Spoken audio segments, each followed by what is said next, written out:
Akhir-akhir ini di media sosial ramai dengan fenomena tren cek kodam.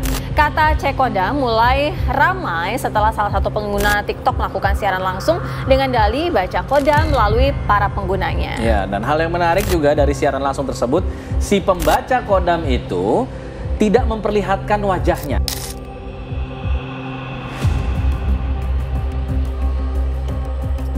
Namamu siapa? Oh, ini kodamu ada kodam harimau putih. Wah, karena kalau di tempat-tempat tertentu ada. Makanya kita misalnya walaupun tidak selalu di wilayah tertentu, misalkan kalau di Sumatera itu terkenal dengan macan putih. Wes, kalau Kalimantan terkenal dengan buaya putih. Kemudian orang-orang tertentu itu kepingin cek, misalkan datang ke orang tertentu, coba di saya apa ada kodamnya apa enggak. Kalau sudah ada ya enggak apa-apa. Nah, untuk ngecek itu kan dia harus bayar juga, baik ada maupun tidak ada tetap bayar.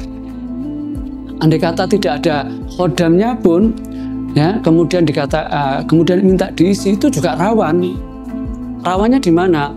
Pada waktu orang itu dimasuki kodam, itu sudah berarti kolaborasi dengan jin. Untuk berapa lama? Ya lama sekali, bahkan sampai akhir hayat kadangnya tidak bisa-bisa. Ya. Karena apa? Biasanya kapan hari kita nangani orang tertentu, ternyata itu dari pengobatan, tapi diisi kodam di tulang ekornya. Akhirnya kebaca. Kebacanya bagaimana? Dia tiba-tiba kita tangani gereng-gereng, ya, seperti harimau. Terus kita dialog, ayo dari mana ini? Dari pengobatan tertentu. Ngapain kamu di sini? Karena saya memang disuruh bantu, suruh di sini. Saya minta semuanya karena Allah. Wah, itu masih dialog dulu. Enggak, saya memang akadnya saya disuruh di sini. Enggak. La ta'ata fi maksiatillah, tidak ada ketaatan dalam maksiat kepada Allah. Akhirnya kita minta untuk dia itu keluar karena Allah. Jadi di lapangan bahaya. Bahkan ngefek bahayanya lagi. Ini bagi adik-adik remaja atau siapapun. Kalau diisi khodam, itu bahayanya apa? Nanti ngefek kepada akhir hayat kita. Makanya orang Jawa pun tahu.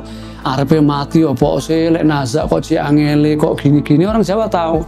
Kita tahu dia ilmu opo, diisi opo. Jadi seperti itu.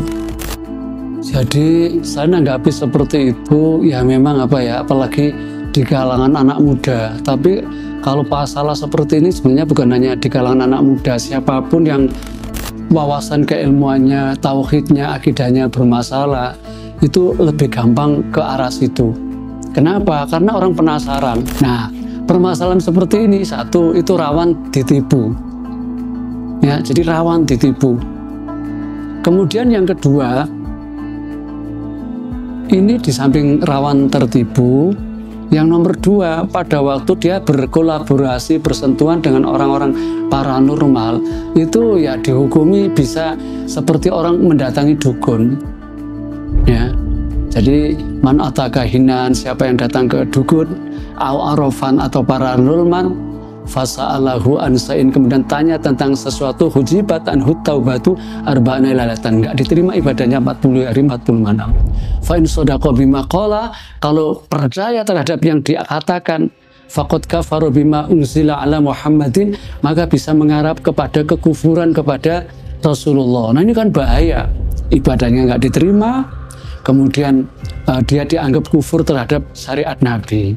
Nah, tapi alasan apapun seperti ini, makanya perlunya wawasan. Karena hal seperti ini kita tidak suudzon ke adik-adik karena faktor ketidaktahuan, karena faktor ketidakfahaman.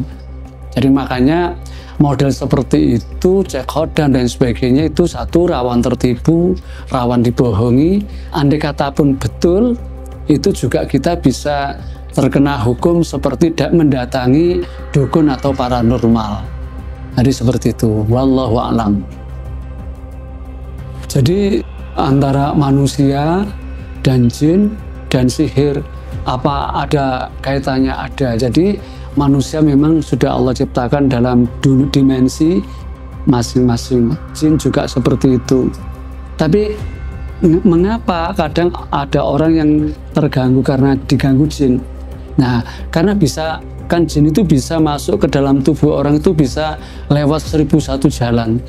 Kok begitu banyak? Iya, ya. bisa karena waktu orang tertentu itu ganggu dunia jin. Bentuknya apa? Makanya kita diajari ya, setiap misalkan apa-apa, bacalah bismillah. Misalkan kita sudah menjelang maghrib, pintu kita tutup, bismillah. Terus makanan-makanan kita tutup, minuman-minuman kita tutup. Karena apa? Pada waktu menjelang maghrib, menjelang malam, itu jin mulai gentayangan. Nah, itu diterangkan dalam kitab Wiqayatul Insan, bab tentang hakikat jin. Nah, jadi seperti itu. Jadi makanya manusia tetap dibentengi oleh Allah dengan apa? Dengan ketaatan, dengan doa. Nah, kemudian kenapa jin juga bisa ganggu manusia? Karena jin juga merasa terganggu. Makanya kita pada waktu membuang air itu ya, dibaca bismillah, terutama air panas.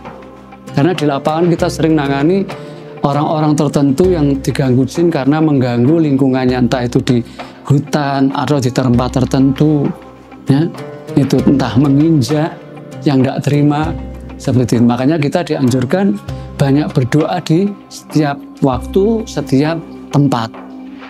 Nah, kemudian kaitannya dengan sihir. Nah, sihir itu apa ada? Saya pernah nangani orang tertentu yang mungkin karena dia itu logikal sekali. Jadi sihir itu apa ada? Tanyanya seperti itu. Ya Bapak Muslim, oh ya Muslim. Nah, di dalam Quran itu terlalu banyak Bapak tentang sihir. Contoh surat Al-Falaq itu juga menceritakan tentang urusan sihir. Qul a'udzu birabbil falaq, katakanlah aku berlindung kepada Allah dari penguasa subuh. Kenapa? Karena sihir itu cenderung Allah dikirim itu pada waktu malam hari.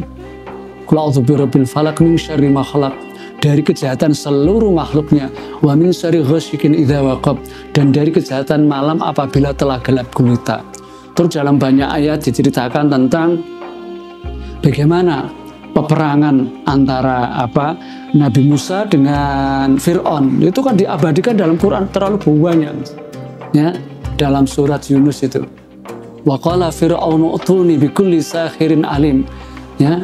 Dan waqala Fir'aun, dan Fir'aun berkata kepada punggawa-punggawanya, tolong datangkan kepadaku ahli sihir yang paling hebat. Untuk apa? Untuk melawan Musa. Itu diabadikan dalam Quran. Jadi antara jin, manusia, sihir itu hak adanya.